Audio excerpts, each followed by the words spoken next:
नमस्कार साथियों, मैं संदीप बिश्नोई और आप देख रहे हैं अपना मनपसंद फेसबुक पेज, जिसमें सभी साथियों का एक बार पुनः स्वागत है। साथियों, रोज़ाना अपने इसी समय फेसबुक पे लाइव आते हैं और आज भी 9 बजे आपके साथ लाइव हैं। आज के मंडी भाव क्या कुछ रहे हैं, आने वाले समय में क्या कुछ रहने की संभावना है, उसी विषय को लेकर अपने चर्चा रोज़ाना करते हैं और आज भी उसी विषय को लेकर ही अपने चर्चा करेंगे। साथियों, गेहूं को लेके कुछ दिन पहले हमने अपडेट दी थी आपको, यूट्यूब पे वीडियो डाली थी कि भैया गेहूं में जो तेज़ी के जो चांसेस हैं वो मेरे विचार से अब नहीं है।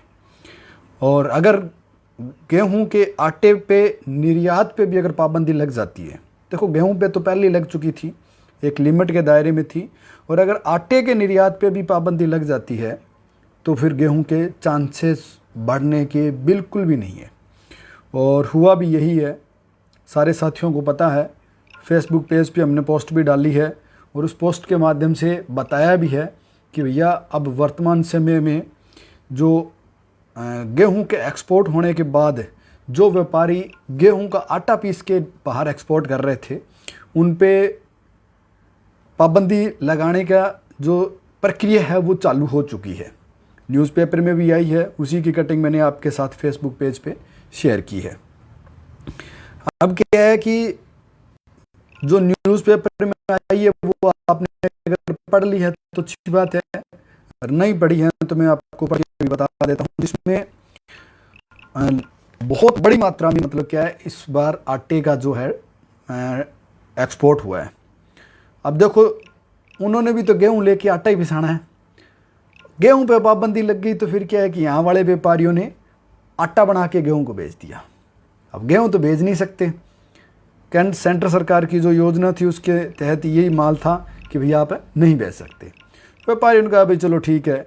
उन्होंने धीरे धीरे अपना जो सिस्टम है वो चेंज किया और चेंज करने के बाद एक दूसरी आटे वाली व्यवस्था बनाई। लेकिन सेंटर सरकार को लगा यार फिर अपना तो मतलब नहीं हुआ, भाई कान अपने इस हाथ से पकड़े, इस हाथ से पकड़े, फ़र्क क्या पड़ा। सेंटर सरकार को जो बेनिफिट मिलना चाहिए था वो नहीं मिला, तो सेंटर सरकार ने उसका तोड़ निकाला और तोड़ यही है कि भैया आटे पे भी रोक लगा दो। लेकिन क्या है कि हर चीज़ पे यूँ रोक लगाना भी संभव नहीं है, मुश्किल हो जाता है।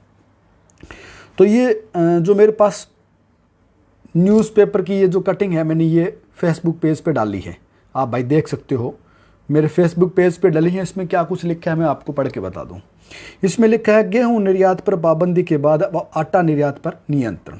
हेडलाइन तो ये, चीनी की तरह आटा निर्यात के लिए भी हुआ रजिस्ट्रेशन अनिवार्य।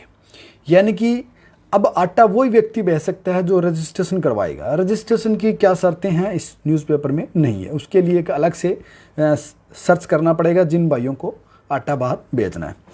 गेहूं निर्यात पर प्रतिबंध के बाद सरकार अब आटे के निर्यात को नियंत्रित करने के लिए भी कदम उठाने जा रही है। आटा निर्यात पर बैन तो नहीं लगेगा, लेकिन अब निर्यात करने के लिए रजिस्ट्रेशन करवाना जरूरी होगा।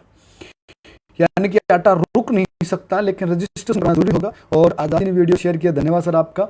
रजिस्ट्रेशन करवाने के लिए क्या कुछ योग्यता है वो इसमें नहीं है, वो अलग बात है। सरकार का उद्देश्य है कि गेहूं निर्यात पर लगे प्रतिबंध का फायदा रातों रात पैदा हुए निर्यात तक न उठा पाए। यानी कि जो गेहूं के निर्यात का जो बंद हुई थी गेहूं एक्सपोर्ट होनी, उसका बड़े व्यापारी हैं जो रातों रात फायदा उठा रहे हैं वो ना उठा सके। यानी कि जिन्होंने आगे भी, आप सुनिएगा, थोड़ी इंटरेस्टिंग टॉपिक है आपके लिए। रूस यूक्रेन युद्ध के बाद दुनिया भर में गेहूं की किल्लत के बीच भारत ने भी घरेलू उपलब्धता बनाए रखने के लिए गेहूं निर्यात पर पाबंदी लगा दी थी। यानी कि रूस और यूक्रेन के युद्ध की स्थिति को देखते हुए भारत ने अपने यहाँ भाई गेहूं के आटे की कमी ना हो, इसलिए उसने प्रतिबंध लगाया था।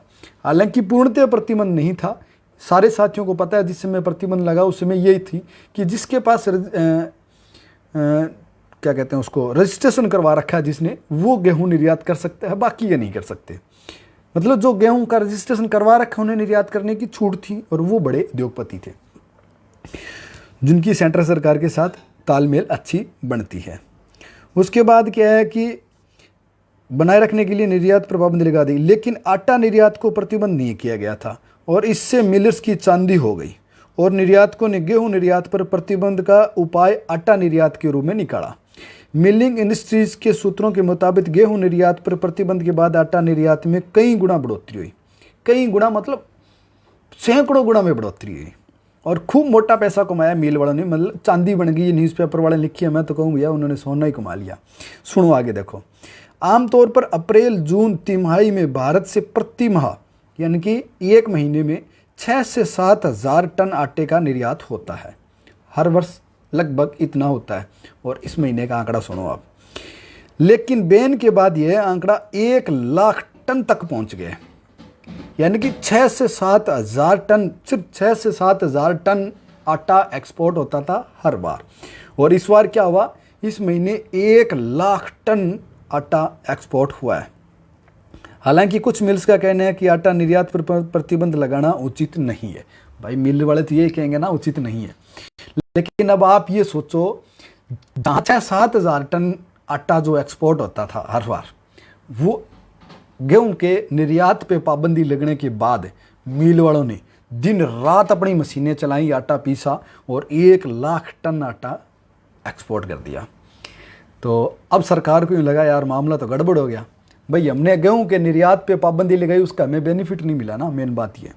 तो अब आटे के निर्यात पे भी कंट्रोल जरूर किया जाए, क्योंकि हरियाणा में सरसों के स्टॉक को लेके क्या है कि सरकार काफ़ी एक्शन मूड में है, छापेमारी कर रही है। खूब जगह छापेमारी, चरखी दादरी में वहाँ जो व्यापारी हैं वो हड़ताल भी कर रहे हैं, आंदोलन भी कर रहे हैं कि भैया बिना मतलब हमें नाजायज़ परेशान कर रहे हो, क्योंकि छापेमारी में सरसों का स्टॉक कहीं नहीं मिला लिमिट से ज़्यादा। तो सरकार क्या चाहती है समझ से बाहर है। लेकिन वास्तविकता ये है कि वर्तमान समय में गेहूं के भाव में तेज़ी के चांसेस नहीं है, क्योंकि जो एक्सपोर्ट्स बंदरगाह थे वहाँ लाखों टन गेहूं अभी भी पड़ी है। छोटे जो व्यापारी थे जिन्होंने माल खरीदा, किसी ने 5,000 क्विंटल, किसी ने 10,000 क्विंटल, किसी ने 20,000 क्विंटल, वो सारा माल वो लेके बैठे हैं कि भैया हम एक्सपोर्ट करेंगे। एक्सपोर्ट उनका हो नहीं रहा। और आटा भी उनका एक्सपोर्ट हो रहा है भैया जिनकी सेटिंग है आटे वाली, जिनकी व्यवस्था है आटा पीस के एक्सपोर्ट करने की, क्योंकि इसकी लाइफ ज़्यादा लंबी नहीं होती, आपको भी पता है आटे की लाइफ ज़्यादा लंबी नहीं होती। और इस नमी के सीज़न में फिर उसमें लटें भी पैदा हो जाती है, तो फिर उसको वैक्यूम करना, फिर उसको भेजना, तो वो एक थोड़ा कॉस्टली भी पड़ता है। लेकिन बात ये है भैया, मरता लोहा ने छीना चाबना पड़ा है, बात है। जिन देशों में गेहूँ नहीं है खाने के लिए, उन्होंने तो कुछ ना कुछ तो लेना ही लेना पड़ेगा। तो उनके पास ऑप्शन वो 2 ही हैं, पहला चावल और दूसरा गेहूँ का आटा। चावल वैसे ही आपको पता है भैया महंगा बहुत है, 4,000 रुपये क्विंटल है, तो जाहिर सी बात है चावल तो वो खा नहीं पाएंगे। जब उन्हें एक्सपोर्ट ही करना तो फिर महंगी चीज़ क्यों करेंगे, फिर वो सस्ती करेंगे। तो उन्होंने गेहूं के आटा एक्सपोर्ट करने का प्लान बनाया और भारतीय लोगों ने खूब चांदी बनाई, इस बार खूब बनाई भाई। हालांकि किसान को इस चीज़ का बेनिफिट नहीं मिला, क्योंकि जिस दिन से ही गेहूं के एक्सपोर्ट पे पाबंदी लगी उसी दिन से गेहूं बैंकर मंदी आई, 400 से 500 रुपये तक मंदी आई। और मंदी आने के बाद आज तक वो पुनः तेजी नहीं बनी। मिल वालों ने तो कमाए ना पैसे। यही स्थिति साथियों आगे सरसों में होने वाली है। सरकार स्टॉक करने नहीं देती, हमने कर लेना है, हमें कोई रोक टोक नहीं है, क्योंकि हम किसान हैं। अगर हमने आज सरसों बेच दी तो एक ही घर में 4 सदस्य हैं, चारों के नाम 4 फर्म बनी हुई है। भाई फर्म बनाने को तो कोई नहीं रोक सकता ना। मैं 1 नंबर में माल खरीद रहा हूँ, मुझे कोई रोक तो नहीं सकता ना। मैंने बनाई, मेरी मिसेस की बनाई, मम्मी की बनाई, पापा की बनाई, हमने 4 फर्म बना ली और 4 फर्मों के हिसाब से हमने जितनी लिमिट उस लिमिट्स के अनुसार हमने माल स्टॉक कर लिया। भाई मेरे एक पे तो पाबंदी है कि मैं 4 गुना नहीं कर सकता, लेकिन मैं 4 फर्म बना के तो कर सकता हूँ ना। तो सिस्टम ये हुआ, सरसों का स्टॉक इस तरह से होने लग गए, तो दिक्कत हो गई ना। अब ये क्या है कि सरसों लंबे समय तक तो अपने रख नहीं सकते किसान, क्योंकि किसान के 2 रुपये वाला सैकड़ा ब्याज बहुत मोटा होता है। और आज भी मैं तो ये बात कर रहा हूँ भैया, जिसके 2 रुपये सैकड़ा वाला ब्याज लग रहा है वो अपनी फसल बेच दे, क्योंकि भाव आए ना आए ब्याज पक्का लगेगा, इसमें कोई शक नहीं है। तो अब क्या है कि जो गेहूं एक्सपोर्ट होने के साथ साथ आटे पे नियंत्रण लग गया, उसी तरह सरकार सरसों पे पाबंदी लगाई जा रही है।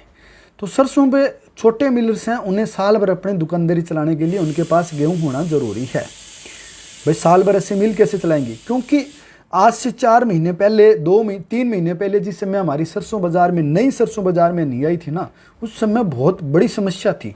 मिल वालों के यहाँ सरसों नहीं थी, तेल पीसने के लिए उनकी मिलें खाली पड़ी थी। काम नहीं था उनके पास। तो वही स्थिति साथियों आगे भी उनको लग रहा है कि आगे हो सकती है, इसलिए वो इस बार स्टॉक करने की कोशिश कर रहे हैं और सरकार स्टॉक पे छापेमारी कर रही है। तो मामला तो गड़बड़ है, लेकिन ये तय है उन्होंने 4-4 फर्में बना के स्टॉक कर लिया, उस पर सरकार भी कुछ नहीं कर सकती, क्योंकि 4 व्यक्ति 4 फर्म बना के 4 जगह माल खरीद रहा है, तो एक जगह एक आदमी तो नहीं खरीद रहा ना। तो स्टॉक लिमिट वाली समस्या भी हट गई और स्टॉक लिमिट भी हो गया, दोनों चीज़ें हो गई। उसी चीज़ को अगर हम नज़रअंदाज कर दें, हम ये मान के चलें कि अगर तेल मिलों वालों के पास सरसों नहीं होंगे तो वो तेल कहाँ से लेके आएंगे, तो उसी समय हम उन्हें सरसों उपलब्ध करवाएंगे जिस समय बाजार में तेल की ज़रूरत होगी। तो वो हम तब करवा सकते हैं जब हम अपने सरसों रोकेंगे।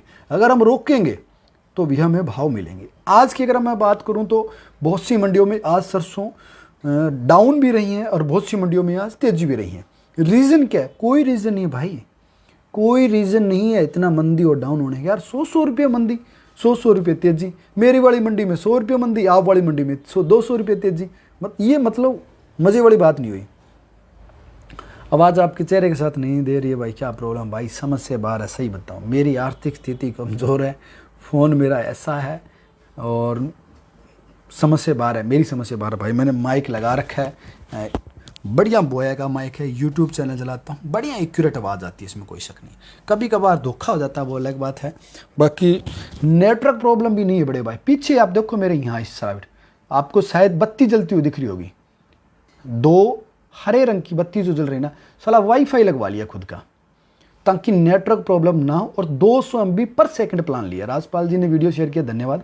नेटवर्क प्रॉब्लम भी यार नहीं हो सकती। अब मेरा ये मानना है कि मेरे मोबाइल में प्रॉब्लम है, क्योंकि पहले मुझे लगा नेटवर्क ये वॉइस वाली प्रॉब्लम है, मैंने माइक के पैसे लगाए, फिर मेरे को लगा नेटवर्क प्रॉब्लम है, फिर मैंने वाईफाई के पैसे लगवाए, और अब मेरे को लग रही है यार मोबाइल वाली समस्या है। मोबाइल वाले के लिए चंदा मांग रहा था लेकिन चंदा हुआ नहीं, 2000 रुपये चंदा इकट्ठा हुआ है, और इस बार सोच रहा हूँ बेस्ट मोबाइल नहीं, क्योंकि अभी वर्तमान समय में लेटेस्ट जो मेरे पास मॉडल है वो सैमसंग A70 है, जिसकी कीमत है तकरीबन 29,000 रुपये। तो मैं ये सोच रहा हूँ इस बार इससे थोड़ा और बेस्ट लूँ ताकि आपको बेहतरीन वीडियो प्रोवाइड करवा सकूँ। तो जो साथी आर्थिक सहयोग और सपोर्ट करना चाहें वो कर सकते हैं भाई, और जो ना करना चाहे उनकी इच्छा। लेकिन सारे साथियों से एक निवेदन रहेगा, एक कमेंट जरूर कर दें भाई, जय जवान जय किसान का। क्योंकि साथियों इस गर्मी सर्दी बारिश के मौसम में जो बॉर्डर पर बैठ के हमारी रक्षा कर रहे हैं, उन्हीं की बदौलत, उन्हीं के कारण आज हम लोग यहाँ बैठ के लाइव कर रहे हैं, आप वीडियो देख रहे हैं। ये चीज़ें आज़ादी हमें बोलने की उन्हीं के माध्यम से मिली है। इसलिए सारे साथियों से निवेदन रहेगा, एक जय जवान जय किसान का कमेंट कर दो। हालांकि अभी आप जितने साथी देख रहे हैं, इतने सारे साथी अगर जय जवान जय किसान का करते हैं तो आप सोचिएगा, अगर हमारा कोई फौजी भाई वीडियो देख रहा है तो यार उनको लगेगा कि संदीप भाई भी बेस्ट है, और जो व्यूवर्स हैं संदीप भाई के वो भी बेस्ट हैं। हाँ, जीरे का आगे जो भविष्य है वो मेरे अनुसार से सुनहरा है, वाइट है, ब्लैक नहीं हो सकता। साथियों थोड़े मंडी भाव शेयर कर लूँ, फिर अपने चर्चा करेंगे बाकी की जो फसलें बची हैं उन फसलों के बारे में। बोलते अलग हो, वीडियो अलग चलती है भाई जी, क्या करूं भाई जी, समस्या है। लेकिन अभी मेरे पास यार इस चीज़ का समाधान नहीं, सारी चीज़ें एक साथ नहीं लेकर सकता मैं, तो समस्या है। लेकिन अब मेरी मतलब वो क्या नहीं भाई, हाथ खड़े है अभी, मेरा इलाज को नहीं मेरे खड़े है। तो अपने पास है जी मंडी, पीलीबंगा मंडी का जो भाव है, आज गेहूँ बिकी आपकी 2047 रुपये, बाकी किसी प्रकार की कोई फसल नहीं बिकी है। मौसम ख़राब था और उसके कारण नहीं बिकी। उसके बाद अपने पास साथियों जो मंडी भाव है, सूरतगढ़ में सरसों बिकी है 6333 रुपये। सारे साथी जय जवान जय किसान का कमेंट करते हैं, मैं मंडी भाव का बात बता देता हूँ आपको और उसके बाद अपने आगे की चर्चा करेंगे। आदमपुर में नरमा 12,100 रुपये, बढ़िया तेजी है भाई। गुवार 5360 रुपये, सरसों 6550 रुपये। रायसे नगर में गेहूँ 1935 रुपये, सरसों 6270, गुवार 5236, चना 4525। भट्टू में गुवार 5005 रुपये। नौर मंडी में चना 4600 रुपये, गुवार 5365 रुपये, सरसों 6600 रुपये, गेहूँ 1950, जौ 2950, मेथी 5300, तारामीरा 5100, अरंडी 7250। और उसके बाद है बीकानेर में ग्वार 5371 रुपये, नागौर में ग्वार 5275, मूंग 6450, सरसों 6250, 40 लेब की। और तारामीरा 5275, जीरा 22,000 रुपये, इसबगोल 14,000 रुपये। उसके बाद गोलूवाला मंडी में आज गेहूँ 1900 रुपये, सरसों 6,078 रुपये, खड़ बिनोड़ा 3800 रुपये 98 किलो की बर्थी में। सादुल शहर मंडी में सरसों 6138 रुपये, जो 2600 रुपये, गेहूँ 1941 रुपये, ग्वार 5000 रुपये। और उसके बाद है मेड़ता में मूंग 5500, चना 4450, सुबह 8376, सौंफ 10,800, जीरा 22,000 रुपये, गवार 5332, रायडा 6702, तारामीरा 5250, इसबगोल 14,500, साड़िया 6300, नरमा 10,800 रुपये। नागौर मंडी में जीरा 21,500, ग्वार 5200, मूंग 6,000, सौंफ 10,500, इसबगोल 14,200, तिल 8300, ज्वार 2983, सरसों 6460, तारामीरा 5300, चना 4300, मेथी 5300, पीली सरसों 6530, बाजरा 2,000 रुपये और दाना 6500 रुपये। रावड़ा मंडी में सरसों 6155 रुपये। तो ये थे मंडी भाव भाई। बाकी मंडियों के अपने पास भाव नहीं है, शायद आज मौसम ख़राब होने के कारण मंडियों में बोली नहीं हुई या कोई और रीज़न रहा होगा, मेरे पास नहीं है। जितने आए मैंने आपके साथ शेयर कर दिए भाई।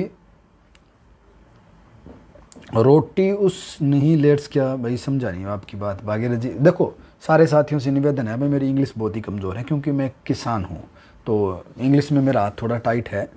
सारे साथी हिंदी में कमेंट कर दिया करो भाई, ताकि मैं बेहतरीन तरीके से आपका कमेंट पढ़ सकूँ भाई। मेरे पास सही आ रही है साउंड और फ़ोटो। धन्यवाद सुभाष जी आपका बताने के लिए। तो जय जवान जय किसान जिन भाइयों ने कमेंट किया उनका तहे दिल से आभार व्यक्त करता हूँ। मेरे पास जो भी कृषि से संबंधित, खेती बाड़ी से संबंधित जो भी मेरे पास जानकारी होती है आपके साथ शेयर कर देता हूँ भाई। तो आप वीडियो आगे शेयर करके हेल्प कर दिया करें भाई, ताकि जो साथी अपनी वीडियो देख रहे हैं खेजड़ी आंदोलन को भी कवर करो भाई। देखो खेजड़ी आंदोलन को कवर करने के लिए विकास भाई का कमेंट है, खेजड़ी आंदोलन कवर करने के लिए अगर घर बैठ के मैं करूं तो मैं कर सकता हूं। और घर बैठ के खेजड़ी आंदोलन से संबंधित भाई का कमेंट आया है, इस पर अपने कल शाम के टाइम चर्चा करेंगे। और अब मेरे विचार से संपूर्ण मानव जाति को पेड़ पौधों के लिए आंदोलन करना पड़ेगा। सिद्धू मूसेवाला ना एक पंजाबी कलाकार था जो पिछले दिनों में उसकी हत्या हो गई। उसकी माँ ने जो अंतिम उनका जो भोग पाठ था उस दिन उसने कहा था कि भाई मेरे बच्चे की याद में अगर आप उसके फ़ैन हो, उससे फ़ैन फॉलोअर्स हो, आप उसके भाई मानते हो ना, तो सारे एक पौधा लगाना है, यानी कि एक पेड़ लगाना है। अब लगा तो हम नहीं सकते क्योंकि ये तो हमारी एक पक्की बात है कि हम नहीं लगा सकते, लेकिन जो लगे हुए हैं कम से कम उन्हें तो ना कटने दें, क्योंकि जो लगे हुए हैं उनको सौर ऊर्जा लगाने के तहत Suratgarh National Seed Corporation Suratgarh farm में, जो एशिया महाद्वीप का सबसे बड़ा कृषि फार्म है, उसमें सेंटर सरकार के तहत आज से 2 साल पहले सैकड़ों पेड़ कटे थे। आंदोलन भी हुआ तो बोला जी कोई बात नहीं, इनको रोकेंगे और इनकी कटिंग करवानी शुरू कर देंगे, ऊपर से काटेंगे नहीं। अब ठीक है, जनता मामला ठंडा मीठा हो गया और धीरे धीरे वो चीज़ें 2 फीट का ऊपर से टहनी काटी, फिर 4 की काटी, फिर 6 की काटी। क्या सर्वे हुआ था उस दिन कि अब कितने पेड़ बचे हैं और आज कितने पेड़ बचे हैं? नहीं हुआ। उस समय हमने आंदोलन किया, यहाँ अपने क्षेत्रीय लेवल पे आंदोलन किया, क्योंकि उस समय मामला यहाँ लोकल का था। हम लोग यहाँ इकट्ठे हुए और पूरी जोर कोशिश की हमने और पेड़ पौधों को बचाने के लिए, और उस समय हमने बचाए भी, एक बार हमने रोका भी। लेकिन उस समय ये मामला था कि भाई चलो ठीक है हम बंद कर देते हैं, लेकिन हमारे क्या सोलर को धूप लगने के लिए हम इसके ऊपर से छंगाई कर देते हैं। सारे साथी सहमत हो गए, बोले चलो कोई बात नहीं छंगाई। लेकिन पेड़ कितने थे, गिनती में कितने थे, वो आपने वहाँ नोट किए क्या? किसी ने क्या संस्था ने वहाँ नोट करवाए फार्म को कि भैया मैं हमें नोट करके बताओ पेड़ कितने हैं, हम आज से 2 साल बाद चेक करेंगे आपके पेड़ कितने हैं। साथियों उस समय अगर 1000 पेड़ थे तो आज वहाँ 500 ही पेड़ हैं, और आने वाले 2 सालों में और ख़त्म हो जाएंगे। मतलब धीरे धीरे वो जो चीज़ें हैं वो ख़त्म हो रही है। तो वही स्थिति वर्तमान समय में क्या है, अभी जोधपुर की साइड हो रही है भाई, वहाँ खेजड़ी के पेड़ काटे जा रहे हैं। बिश्नोई संप्रदाय ने 363 शहीद हो गए थे आज से यार हज़ारों साल पहले, सैकड़ों साल पहले सॉरी। तो उस समय अगर 363 व्यक्ति, महिला पुरुष बच्चे अगर पेड़ पौधों के लिए शहीद हो सकते हैं, तो हमें आंदोलन करने का फ़र्ज़ तो बनता ही है यार। हम अगर नए नहीं लगा सकते हैं तो कम से कम उनकी सुरक्षा के लिए तो हमें खड़ा होना चाहिए। मेरे विचार से होना चाहिए। विकास भाई का कमेंट बहुत ही सही और सुनहरे टाइम पे आया है। भाई कणक बेच दें कि भाई बिल्कुल बेचो भाई, कणक को टाइम है। तो खेजड़ी के लिए साथियों एक बिश्नोई समाज का ये आंदोलन नहीं है, क्योंकि पेड़ पौधों की ज़रूरत एक बिश्नोई समाज को नहीं है, सर्व समाज को ज़रूरत है। जो इस धरती पे जो जीव है वो सभी जीवों की इसकी ज़रूरतें हैं। मानता हूँ कि सोलर की भी ज़रूरत है, क्योंकि लाइट नहीं आ रही है, तो लाइट का दूसरा ऑप्शन सोलर है। भैया सोलर हमारे घरों पे लगाओ, हमारे छत पे लगाओ यार। आप वहाँ ज़मीन देखो, जहाँ वर्तमान समय में सोलर लग रही है ना, अभी जहाँ वर्तमान समय में सोलर लग रही है वो ज़मीन सरकार की नहीं है, वो ज़मीन सरकार की नहीं है। आप ये मान के चलो उन्होंने वो ज़मीन ली है लीज पे।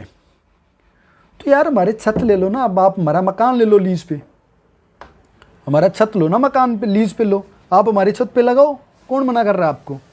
आप हमें किराया दो, कर किराए के तौर पे हमें कुछ भी नहीं चाहिए, सिर्फ मेरे घरेलू में जितनी बिजली की आवश्यकता आप उतनी हमें बिजली दे दो, बाकी जितनी आप बना सकते हो बना के लो, हमें कहाँ आपत्ति है। क्यों बिना मतलब यार धरती का वेस्ट कर रहे हो आप, क्यों वो पेड़ पौधे काट रहे हो। मेरे भाई घर की छत पड़ी, आ जाओ लगाओ। और इस तरह से सैकड़ों लोग तैयार हो जाएंगे अपने घरों की छत देने के लिए कि भैया ये हमारी छत पड़ी है, आप इस पे लगाओ, आपको जितनी जरूरत आप उतनी ले जाओ और हमें जितनी जरूरत है उतनी हमें दे दो, बस ये हमें आप किराया दे दो। आप भाई जब भूमि का वो लीज दे रहे हैं ना, किराया दे रहे हैं, तो अपने छत का देने में कहाँ परेशानी हो रही है। तो एक ऑप्शन भी उनके पास है। वीडियो पसंद आई तो शेयर ज़रूर कर दें भाई। बाकी अपने चर्चा करेंगे कल सुबह नहा धो के आराम से तैयार होके, खेजड़ी आंदोलन से संबंधित भी चर्चा करेंगे, वर्तमान समय में जो टॉपिक चल रहा है उस पर भी चर्चा करेंगे।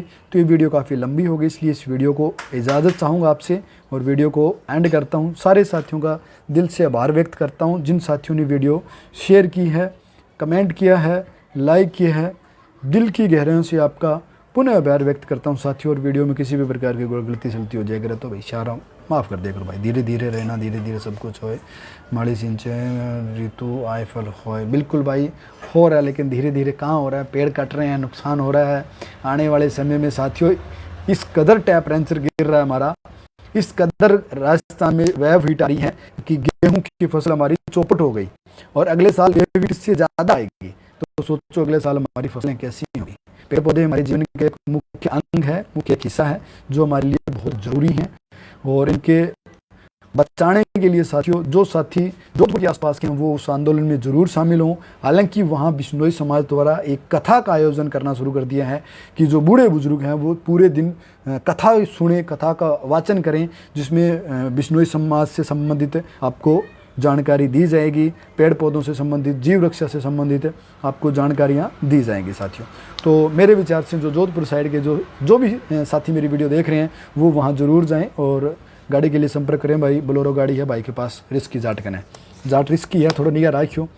तो सारे साथी वीडियो को शेयर ज़रूर कर दें भाई, और उस क्षेत्र के जो भी साथी हैं वो वहाँ चर्चा में ज़रूर शामिल हो। धन्यवाद साथियों।